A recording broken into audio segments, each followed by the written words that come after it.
ലച്ചു എവിടേക്കാ? ഒന്ന് മാറി നിൽക്ക സഞ്ജുട്ടാ. ഞാൻ ശ്രീകുട്ടി ചേച്ചിയുടെ അടുത്തേക്ക് പോവാ. ശ്രീകുട്ടിയുടെ അടുത്തോ? എന്തിന്? എനിക്കറിയണം ഞാൻ ചേച്ചിയോട് എന്ത് തെറ്റാ ചെയ്തേന്ന്. എന്റെ ഭാഗത്ത് എന്തെങ്കിലും തെറ്റുണ്ടെങ്കിൽ ഞാൻ ചേച്ചിയോട് മാപ്പ് ചോദിക്കും. കാല് പിടിച്ചിട്ടായാലും ഞാൻ ചേച്ചിയെ കൂട്ടിക്കൊണ്ട് വരും. നീ ഇവിടെ ഫംഗ്ഷൻ കാട്ടിക്കൂട്ടിയത് തന്നെ ധാരാളം. ഇനി അതും പോരാഞ്ഞിട്ടാണോ ഇനി അവളുടെ വീട്ടിൽ പോകുന്നത്? അതിന് ഞാനിവിടെ എന്ത് തെറ്റാ ചെയ്തത്? എനിക്കൊന്നും മനസ്സിലാവുന്നില്ല. എന്ത് തെറ്റാ ചെയ്തെന്നോ? അപ്പൊ നിനക്കൊന്നും ഓർമ്മയില്ലല്ലേ? ഞാനൊരു ഭാര്യയുടെ കടമയെ ചെയ്തുള്ളൂ. അല്ലാതെ ചേച്ചി പിണങ്ങി പോവാൻ മാത്രം ഞാൻ എന്താ ചെയ്തേ? എന്നെ കൊണ്ടൊന്നും പറയിപ്പിക്കണ്ട. ഓ എന്റെ മുന്നിൽ നിന്ന് പോ.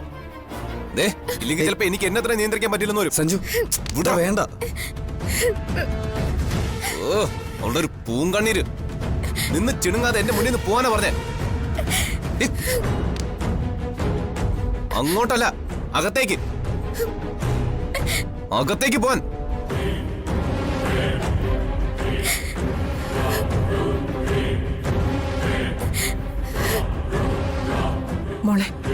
മോളകത്തേക്ക് കയറിപ്പോയെ. എന്താടാ സഞ്ജു? അമ്മേ, ഞാൻ ശ്രീകുട്ടി ചേച്ചി കൂട്ടിക്കൊണ്ടുവരാൻ ഇറങ്ങിയതാ. മോളിപ്പോ അകത്തേക്ക് പൊയ്ക്കോ, ഞാൻ ശ്രീകുട്ടിയെ വിളിച്ചോണ്ട് വരാം. ഞാനും വരാം അമ്മേ. ഞാൻ വന്ന് ചേച്ചിയോട് മാപ്പും പറയാം. ഇല്ലെങ്കിൽ എനിക്കൊരു മനസ്സമാധാനം കിട്ടില്ല. അമ്മേ, ഇവള് പറയുന്ന കേട്ട അമ്മയും കൂടി ഇവൾക്ക് കൂട്ടിക്കല്ലേ? സാരില്ലടാ, മോളുടെ വിഷമം കണ്ടില്ലേ? ഞാനും കൂടി ഉണ്ടല്ലോ. നീ പേടിക്കുന്നത് പോലെ ഒന്നും സംഭവിക്കില്ല. ഞങ്ങള് പോയി ശ്രീകുട്ടിയും കൂട്ടിക്കൊണ്ടുവരാം. അവള് വരുമെന്ന് എനിക്ക് ഒട്ടും വിശ്വാസം ഇല്ല. വരും, നീ ഇവിടെ സമാധാനായിട്ടിരിക്കെ. ഞങ്ങള് പോയി ശ്രീകുട്ടിയും വിളിച്ചോണ്ട് വേഗം എത്താം. അമ്മേ, ഞാനും വരാം. വേണ്ട, നീ ഇവിടെ നിൽക്കെ. ഞാനും ലച്ചുമോള് മാത്രം മതി.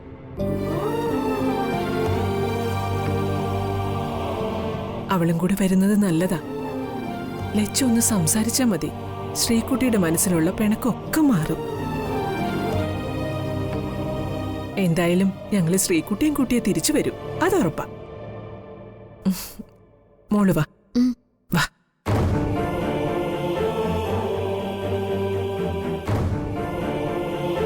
വാ, കേറ്.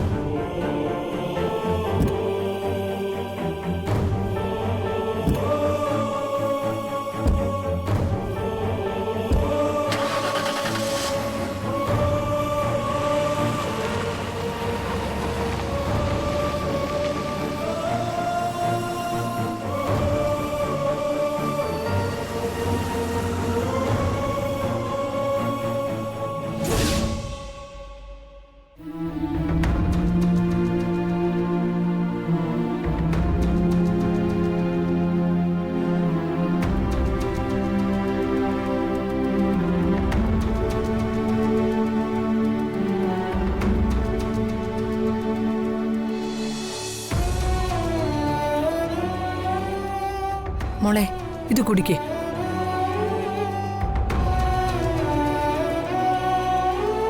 നീ ഇവിടെ വന്നതിന് ശേഷം ഈ നിമിഷം വരെ ശരിക്കും ഒന്നും കഴിച്ചതേ ഇല്ലല്ലോ. ദേ, മോൾ ഇത് കുടിക്കേ. ഓരോന്ന് ചിന്തിച്ചിങ്ങനെ പട്ടിണി ഇരിക്കാൻ പറ്റില്ല കേട്ടോ ശ്രീകുട്ടി. ഇത് കുടിച്ചിട്ട് എഴുന്നേൽക്ക്, ഒന്ന് കുളിച്ച് ഫ്രഷ് ആവും. മോളെ, അമ്മയാ പറയുന്നേ,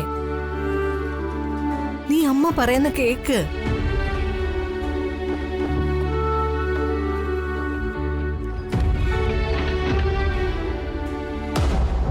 നമ്മുടെ മോടെ ഇരിപ്പ് കണ്ടോ പ്രഭേ? അച്ഛനെങ്കിലും ഒന്ന് ഉപദേശിക്ക്. ഇതൊക്കെ കണ്ടിട്ട് എനിക്ക് സഹിക്കുന്നില്ല.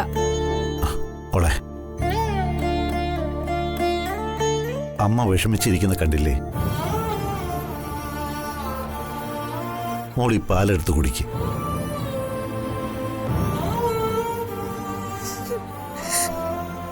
മോള് പിന്നെയും കരയാണോ? കരയാതെ മോളെ, സാരമില്ല. എന്നാലും സഞ്ജു, ഓർക്കുമ്പോ എനിക്ക് സഹിക്കുന്നില്ല.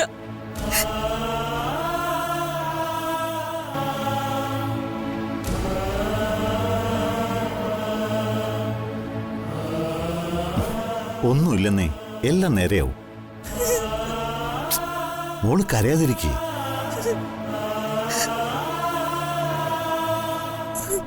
മോൾ ഇങ്ങനെ സങ്കടപ്പെട്ട അച്ഛനും അമ്മയ്ക്കും വിഷമമാകും. മോള് സമാധാനമായിട്ടിരിക്കെ. എല്ലാം ശരിയാവും മോളെ, അച്ഛനല്ലേ പറയുന്നേ.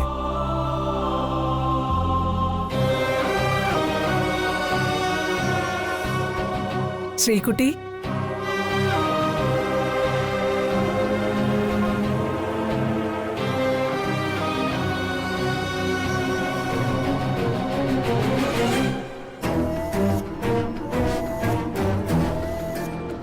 എനിക്ക് അകത്തേക്ക് വരാലോ അല്ലേ?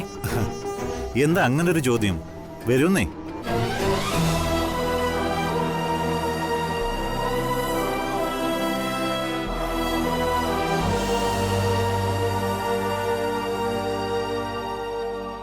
മോളെ, കണ്ടില്ലേ മോളുടെ അമ്മ വന്നത്? മോൾക്ക് സന്തോഷമായില്ലേ?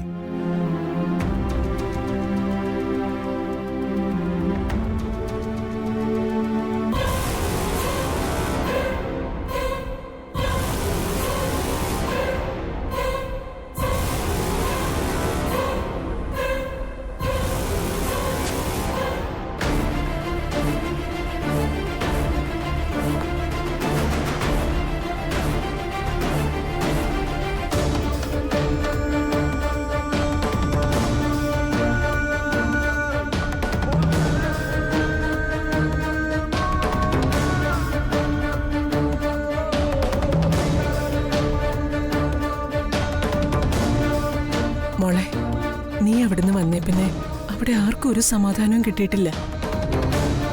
സഞ്ജു ആകെ വിഷമത്തില്ല. മോളെ കൂട്ടിക്കൊണ്ടു പോകാനാ ഞാനും ലച്ചുവും വന്നത്.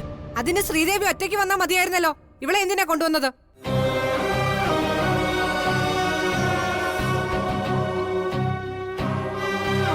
ശ്രീകുട്ടി ഇവിടേക്ക് വന്നേ പിന്നെ ഒട്ടും സമാധാനമില്ലാത്തത് ലച്ചുവിന്.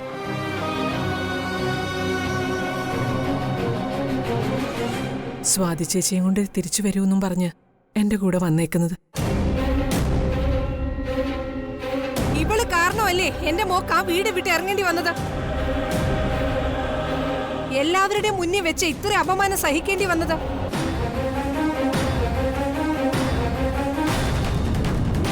എന്നിട്ട് ഇവളെയും കൂട്ടി വന്നിരിക്കുക ശ്രീദേവി. അങ്ങനല്ല. എന്തല്ലാന്ന്? ശ്രീദേവിക്ക് എന്ത് ന്യായവും പറയാം. ശ്രീദേവിയുടെ മോളല്ലല്ലോ ഇത്. ഇവളെ പ്രസവിച്ച് വളർത്തിയത് ഞാനാ. അപ്പൊ അതിന്റെ വിഷമം എനിക്ക് മാത്രമേ ഉണ്ടാവുള്ളൂ. ആരാ പറഞ്ഞേ ഇവൾ എന്റെ മോളല്ലെന്ന്? ഇവൾ എന്റെ സ്വന്തം മോള് തന്നെയാ. എന്നിട്ടാണോ ഇത്രയും പ്രശ്നം അവിടെ നടന്നിട്ടും ശ്രീദേവി നോക്കി നിന്നത്?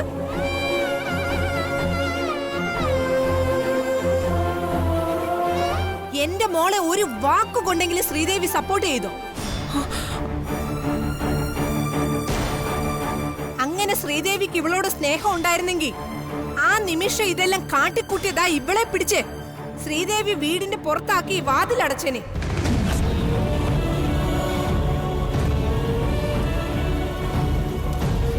എന്റെ ശ്രീകുട്ടിയോട് ഇഷ്ടമായിരുന്നെങ്കിൽ ശ്രീദേവി അങ്ങനെ തന്നെ ചെയ്തേനെ. എന്നിട്ടോ ദാ ഇപ്പൊ ഇവളെയും കൂട്ടി എന്റെ മോളെ വിളിക്കാൻ വന്നിരിക്കുന്നു. കഷ്ടം തന്നെ.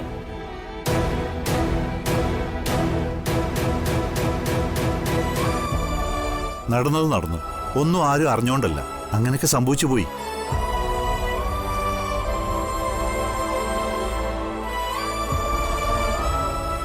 ഇനി അതേപ്പറ്റി കൂടുതൽ പറഞ്ഞ് പ്രശ്നങ്ങൾ ആരും രൂക്ഷമാക്കണ്ട. ഞാൻ പറഞ്ഞത് കാഞ്ചനയ്ക്ക് മനസ്സിലാവുന്നുണ്ടല്ലോ. പറയുന്നവർക്ക് പറയാം. എന്റെ വേദന എനിക്ക് അറിയൂ. അപ്പോ എനിക്ക് ഇവളുടെ കാര്യത്തിൽ വിഷമമില്ലെന്നാണോ കാഞ്ചന പറയുന്നത്?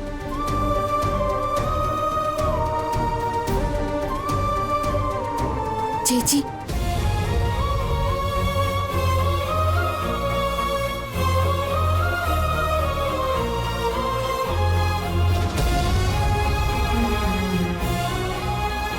എന്നോട് പിണങ്ങിയ ചേച്ചി അവിടെ നിന്ന് ഇങ്ങോട്ട് പോകുന്നത്. എന്ത് കാര്യം ചേച്ചി ഇത്ര വിഷമിപ്പിച്ചതെന്ന് എനിക്കിപ്പോഴും മനസ്സിലായിട്ടില്ല.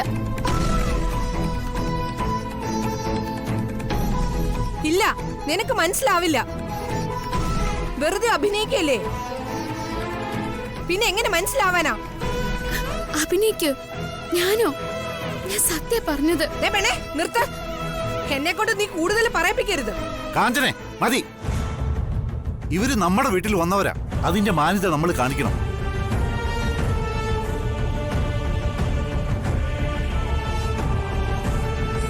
ശ്രീകുട്ടി ചേച്ചിയോട് ഞാൻ എന്തെങ്കിലും തെറ്റ് ചെയ്തിട്ടുണ്ടെങ്കിൽ ഞാൻ ചേച്ചിയുടെ കാല് പിടിക്കാം. ചേച്ചി വരണം. ചേച്ചി ഞങ്ങളുടെ കൂടെ വീട്ടിലേക്ക് തിരിച്ചു വരണം. അല്ലാതെ എനിക്കൊരു സമാധാനം കിട്ടില്ല. ഞാൻ എന്റെ ദേവിയെ കൊണ്ട് സത്യം ചെയ്ത് പറയാം, ഇനി ചേച്ചിക്ക് ഒരു ശല്യവും ഞാൻ ചെയ്യില്ല. ചേച്ചി ഞങ്ങളോടൊപ്പം വരണം. ഞാൻ ചേച്ചിയുടെ കാല് പിടിക്കാം.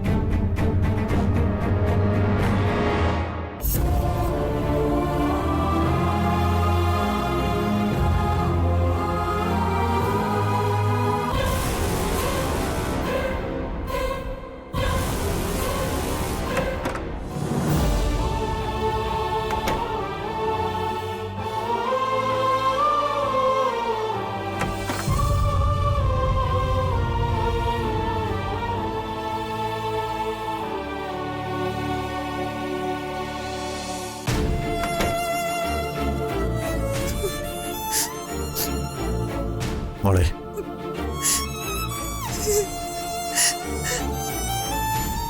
എല്ലാരും കൂടി എന്നെ എന്തിനെങ്ങനെ പരീക്ഷിക്കുന്ന അച്ഛാ? മോളെ, അതിനിത്ര വിഷമിക്കാൻ മാത്രം ഇപ്പൊ എന്താ സംഭവിച്ചേ? മോക്ക് ഇഷ്ടമില്ലാത്ത ചിലത് ആ ഫംഗ്ഷനിൽ നടന്നു. ആ നിമിഷം തന്നെ മോൾ ഇവിടേക്ക് തിരിച്ചു വരികയും ചെയ്തു. ഓക്കെ, മോളുടെ അപ്പോഴത്തെ മാനസികാവസ്ഥ അതായിരുന്നു. അതും അച്ഛൻ സമ്മതിച്ചു. പക്ഷേ അവിടെ ശരിക്കും എന്താ സംഭവിച്ചേ? അതിന്റെ ഡീറ്റെയിൽസ് നമ്മൾ ആരെങ്കിലും അന്വേഷിച്ചോ? ഇല്ലല്ലോ. അപ്പോ നീ കണ്ടതുണ്ടോ അത് നീ വിശ്വസിച്ചു, അത്രയല്ലേ ഉള്ളൂ. സഞ്ജു എന്നെ പലവട്ടം വിളിച്ചിരുന്നു. അവൻ മോളെയും വിളിച്ചു എന്ന് പറഞ്ഞു.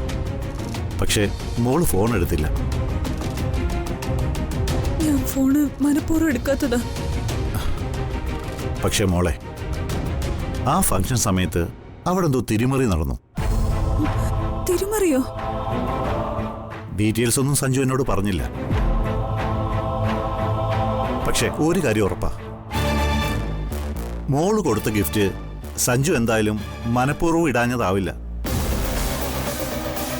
വേറെ എങ്ങനെയോ സംഭവിച്ചു പോയതാണെന്നാ സഞ്ജുവിന്റെ സംസാരത്തിൽ നിന്ന് എനിക്ക് മനസ്സിലായത്.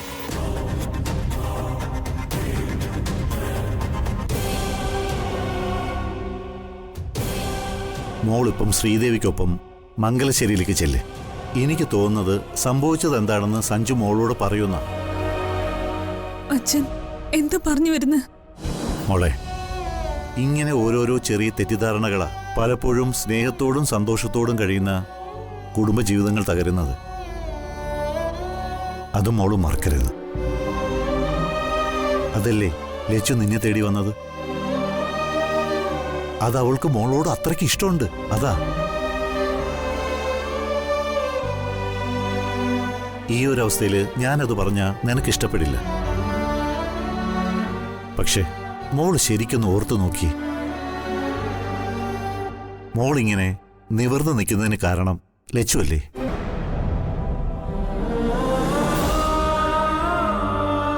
സ്വന്തം ചേച്ചിയെന്ന് പറഞ്ഞ് മരിക്കാൻ പോലും തയ്യാറായി നിന്നവളല്ലേ അമ്മോ? മോക്ക് തിരിച്ചും അമ്മുവിനോട് അങ്ങനെ തന്നെ ആയിരുന്നില്ലേ?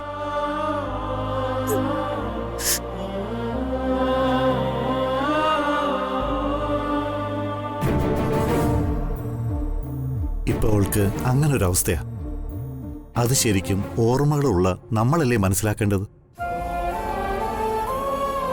കണ്ടില്ലേ, മോള് തിരിച്ചു ചെല്ലാൻ വേണ്ടി മോളുടെ കാല് പിടിക്കാൻ പോലും ലച്ചു തയ്യാറാ. അതല്ലേ യഥാർത്ഥ സ്നേഹമെന്ന് പറയുന്നത്. ഇപ്പം മോള് ലച്ചുവിനെ അവഗണിച്ച, ഒപ്പം ആ വീട്ടിലേക്ക് ചെല്ലാതിരുന്ന, ഒരു കാര്യം ഞാൻ ഉറപ്പ് പറയാം, മോള് താമസിയാതെ ലച്ചുവിനെ ഓർത്ത് പശ്ചാത്തപിക്കേണ്ടി വരും.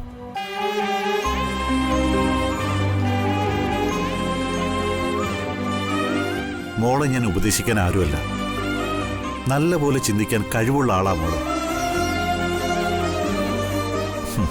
മോൾ ഉചിതമായ തീരുമാനം എടുക്കുമെന്നും എനിക്കറിയാം. അങ്ങനെയാ ഞാൻ മോളെ വളർത്തിയിട്ടുള്ളത്.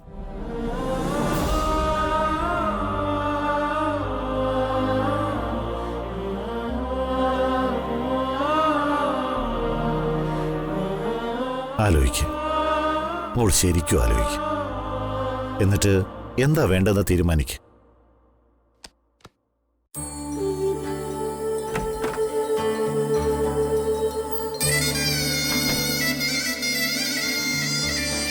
വെണ്ണിലവ് കണ്ണ് വച്ച വെണ്ണക്കുടമേ, വെള്ളി വെയിലുമ്മ വച്ച പാദസരമേ.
അമ്മ വിളിച്ചാലൊന്നും സ്വാതി തിരിച്ചു വരില്ല. അത്ര ദേഷ്യത്തിൽ അവൾ ഇവിടെ നിന്ന് ഇറങ്ങിപ്പോയേ. എൻ്റെ ബർത്ത്ഡേക്ക് എത്ര സന്തോഷത്തിലായിരുന്നു പാവ. എല്ലാവരുടെയും മുമ്പിൽ വെച്ച് സ്വാതിക്ക് ആകെ വലിയ ഇൻസൾട്ടായി.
ശ്രീകുട്ടി ചേച്ചി വാ.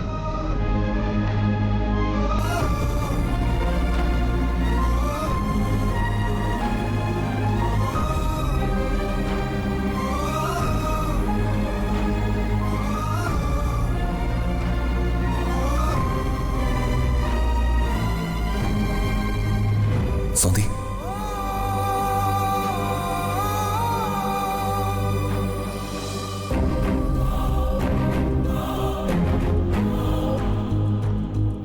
സഞ്ജുട്ടാ, സഞ്ജുട്ടാ, അമ്മ വാക്ക് തന്നിട്ടല്ലേ പോയേ. ദേ, ആ വാക്ക് പാലിച്ചിരിക്കാം. ശ്രീകുട്ടി ചേച്ചി കൊണ്ടുവന്നില്ലേ? ഇപ്പൊ സഞ്ജുട്ടിന് സന്തോഷായില്ലേ? മോളെ മോളകത്തേക്ക് ചെല്ല്. ശരി അമ്മേ.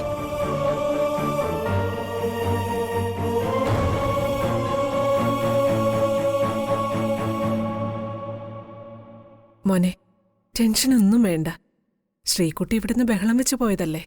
തിരിച്ചു വന്നപ്പോ അതിന്റെ ഒരു ചമ്മലും വിഷമമൊക്കെ കാണും.